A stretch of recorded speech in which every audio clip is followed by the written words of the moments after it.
Indian ടീമിന്റെ നിലപാടിന് പിന്തുണ പ്രഖ്യാപിച്ച ഐസിസി ഹൈബ്രിഡ് മോഡൽ പാകിസ്ഥാൻ സമ്മതിച്ചില്ലെങ്കിൽ വേദി മാറ്റുമെന്നാണ് ഐസിസി ബോർഡ് അംഗങ്ങളുടെ നിലപാട്.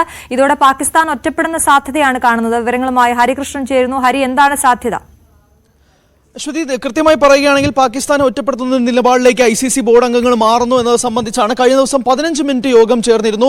ആ യോഗത്തിൽ കൃത്യമായ ഒരു നിലപാട് എടുക്കാൻ സാധിച്ചിരുന്നില്ല. കാരണം കഴിഞ്ഞ ദിവസം PCBയുടെ തലവനായ മുഖ്വി പറഞ്ഞിരുന്ന ഒരു പ്രധാനപ്പെട്ട കാര്യം, മൗസിൻ നഖ്വി പറഞ്ഞിരുന്ന ഏറ്റവും പ്രധാനപ്പെട്ട കാര്യം എന്ന് പറയുന്നത് പാകിസ്ഥാന് വീണ്ടും ഹൈബ്രിഡ് മോഡ്യൂൾ സാധ്യമല്ല. പാകിസ്ഥാൻ എന്ത് സംഭവിച്ചാലും തന്നെ ഹൈബ്രിഡ് മോഡലിലേക്ക് കാര്യങ്ങൾ മാറ്റില്ല എന്നുള്ളതാണ്. എല്ലാ മത്സരങ്ങളും പാകിസ്ഥാനിൽ തന്നെ നടത്തണമെന്ന് ആവശ്യപ്പെടുകയും ചെയ്തു. പക്ഷേ ഈ മീറ്റിംഗ് കഴിഞ്ഞതിന് പിന്നാലെ ഐസിസിയിലെ ബോർഡിലെ ഒരു അംഗം പറയുന്നത് പ്രകാരം അങ്ങനെ പാകിസ്ഥാനിലാണ് മത്സരം നടക്കുന്നതെങ്കിൽ ഇന്ത്യൻ ടീം എന്തായാലും പാകിസ്ഥാനിലേക്ക് പോകില്ല. അങ്ങനെ വരികയാണെങ്കിൽ ഒരൊറ്റ സ്പോൺസർമാരെ പോലും ICC ചാമ്പ്യൻസ് ട്രോഫിയിലേക്ക് ലഭിക്കില്ല എന്നുള്ളതാണ്. കാരണം ഇന്ത്യൻ ടീം പങ്കെടുക്കാത്ത ഒരു ടൂർണമെന്റിലേക്ക് ഒരു ചില്ലിക്കാശ് പോലും മുടക്കാൻ സ്പോൺസർമാരുണ്ടാവില്ല. അതുകൊണ്ട് ഇന്ത്യൻ ടീമിനെ സംരക്ഷിച്ച് മുന്നോട്ട് പോകാൻ മാത്രമേ ICCക്ക് സാധിക്കുകയുള്ളൂ.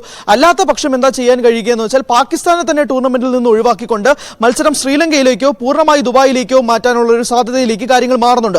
അതുകൊണ്ട് തന്നെ പാകിസ്ഥാന് സമവായത്തിലേക്ക് കാര്യങ്ങൾ മാറിയില്ലെങ്കിൽ, പാകിസ്ഥാൻ ഒരു കോംപ്രമൈസ് മോഡിലേക്ക് കാര്യങ്ങൾ മാറിയില്ലെങ്കിൽ അത് വിനയാവുക പാകിസ്ഥാൻ ക്രിക്കറ്റ് ബോർഡിന് തന്നെയാണ്. ഈ ഹോസ്റ്റിംഗ് ഫീസിന് മാത്രമായിട്ട് ഏകദേശം $65 മില്യൺ ICC പാകിസ്ഥാന് വേണ്ടി നൽകുന്നത്. അപ്പോൾ ആ ഒരു തുകയും കൂടി കണ്ടില്ല എന്ന് നടിക്കാനാവില്ല. മാത്രമല്ല, ഹൈബ്രിഡ് മോഡ്യൂളിന് പാകിസ്ഥാൻ സമ്മതിക്കുകയാണെങ്കിൽ ഈ $65 മില്യൺ വലിയ തുക ICC പാകിസ്ഥാൻ ക്രിക്കറ്റ് ബോർഡിന് നൽകാമെന്ന് സമ്മതിക്കുകയും ചെയ്തിട്ടുണ്ട്. എന്നാൽ ആ നിലപാടൊന്നും തന്നെ സ്വീകരിക്കാതെയാണ് പാകിസ്ഥാൻ ക്രിക്കറ്റ് ബോർഡ് വീണ്ടും കഴിഞ്ഞ ദിവസം ഹൈബ്രിഡ് മോഡലിന് താല്പര്യമില്ല എന്നത് സംബന്ധിച്ച് വ്യക്തമാക്കുന്നത്.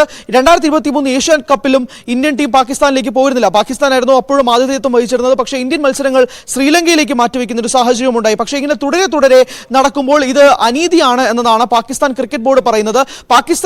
പാകിസ്ഥാൻ താരങ്ങളെല്ലാം ഇന്ത്യയിലേക്ക് വന്ന് കളിക്കാൻ തയ്യാറാണെങ്കിൽ പോലും ഇന്ത്യൻ താരങ്ങൾ ഒരിക്കൽ പോലും പാകിസ്ഥാനിലേക്ക് വരാത്തത് അനീതിയാണെന്നാണ് പാകിസ്ഥാൻ ക്രിക്കറ്റ് ബോർഡിന്റെ അഭിപ്രായം. എന്തായാലും ഇന്ന് ICCയുടെ മറ്റൊരു നിർണായക യോഗം ചേരുകയാണ്. തിങ്കളാഴ്ച നമുക്ക് നിലപാട് അറിയാം ICCയുടെ. ഹരികൃഷ്ണനാണ് വിവരങ്ങൾ നൽകിയത്.